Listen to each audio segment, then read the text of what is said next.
ഹർത്താലോന്നല്ലാണ്ട് എന്താ പറയുക?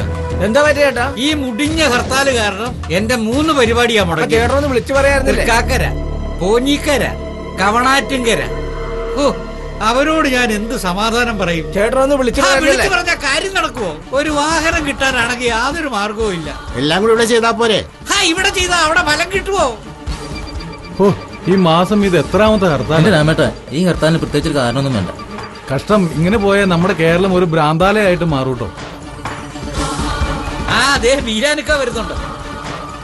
മൂത്ത മോള് ഗൾഫിൽ നിന്ന് വന്നതിന് ശേഷം സ്റ്റൈലാകപ്പാടെ അങ്ങ് മാറി. എന്താണ് രാമ ഈ അസൂയ പറയണത്?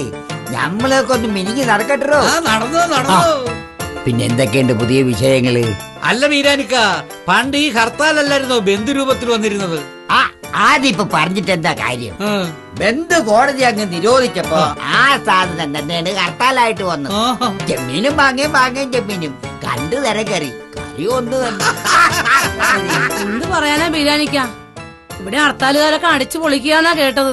നമ്മൾ കൊടുക്കുന്ന നികുതി ഇന്ന് രാജ്യം ഭരിക്കുന്നവർ ഓരോരോ കാര്യങ്ങൾ ചെയ്യുമ്പോ ഇതുപോലുള്ള പുലുവാലി. ഏതാണേലും സംഗതി നല്ല ഉഷാറായിട്ട് നടക്കുന്നുണ്ട്. എന്ത് ഉഷാറായിട്ടാ നിങ്ങൾ പറയണേ? ഏതായാലും ഒന്ന് കടവുറക്കാൻ പറ്റില്ല. വീട്ടിൽ പോയാൽ നിങ്ങളുടെ തല്ലുകൊള്ളേണ്ട കാര്യമില്ല.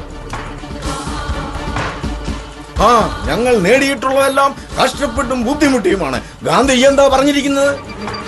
ആ പ്രവൃത്തിയും ആ സന്നദ്ധതയുമാണ് നമുക്ക് ആവശ്യം. നമ്മൾ കഷ്ടപ്പെട്ടേ ഒക്കൂ. അതൊക്കെ ശരിയാണ്. അതിനൊക്കെ ഒരു ഉദ്ദേശ ശുദ്ധി ഉണ്ടായിരുന്നു, ലക്ഷ്യം ഉണ്ടായിരുന്നു. ഇതങ്ങനെയാണോ? അങ്ങ് വടക്കേതോ നേതാവിന്റെ പട്ടി വണ്ടി ഇടിച്ച് ചത്ത്. ഇടിച്ചതോ നമ്മുടെ ട്രാൻസ്പോർട്ട് ബസ്. നേതാവാണെങ്കിൽ പ്രതിപക്ഷ നേതാവ്. അതിനു വേണ്ടിയല്ലേ ഈ ഹർത്താൽ ഉണ്ടാക്കിയത്? ആ പട്ടിയുടെ വില 1.5 ലക്ഷമാ. പിന്നെ അതിനെ തീറ്റിപ്പോറ്റണമെങ്കിൽ ദിവസം എന്താ ചെലവ്? പൊതുമുതൽ നശിപ്പിച്ചുകൊണ്ടാണോ നിങ്ങൾ സർക്കാരിന്റെ കണ്ണുറപ്പിക്കുന്നത്? നമ്മൾ കൊടുക്കുന്ന നികുതി കൊണ്ടാണോ സർക്കാർ ഈ കാര്യങ്ങളൊക്കെ ചെയ്യുന്നത്? അതെല്ലാം തകർക്കലല്ലേ ഈ ഹർത്താൽ കൊണ്ട് ഉദ്ദേശിക്കുന്നത്? കഴിഞ്ഞ ഹർത്താലിന് മോളെയും കൊണ്ട് ഞാൻ ആശുപത്രിയിൽ പോയതാണ്. എന്നിട്ട് അങ്ങോട്ട് എത്താൻ പറ്റിയോ?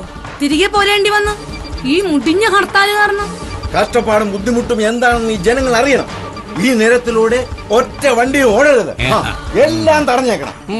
നേതാവേ, അപ്പുറത്തെ കവലയിൽ സ്കൂൾ ബസ് തടഞ്ഞിട്ടു. ഡ്രൈവർ എന്തോ പറഞ്ഞെന്നും പറഞ്ഞ് ഹർത്താൽ ഒരു വണ്ടിയൊക്കെ തല്ലിപ്പൊളിച്ചു. 2 പിള്ളേർക്ക് സീരിയസാ.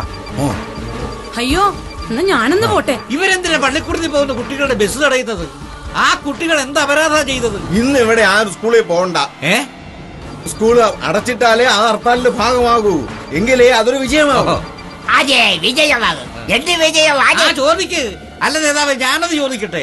നിങ്ങളുടെ മകളും ആ സ്കൂളിൽ തന്നെയല്ലേ പഠിക്കുന്നത്? അതെ, പക്ഷേ ഇന്ന് അവള് സ്കൂളിൽ പോകണ്ട. ഇന്നൊരു ദിവസം അവൾ പഠിപ്പ് മുടക്കട്ടെ. എന്റെ പാർട്ടിയുടെ ഹർത്താലാണ്, ഇന്ന് അവള് പോകണ്ട.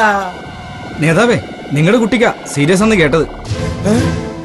എന്റെ ദൈവമേ, കുഞ്ഞു വാളെടുത്തവൻ വാളാൽ.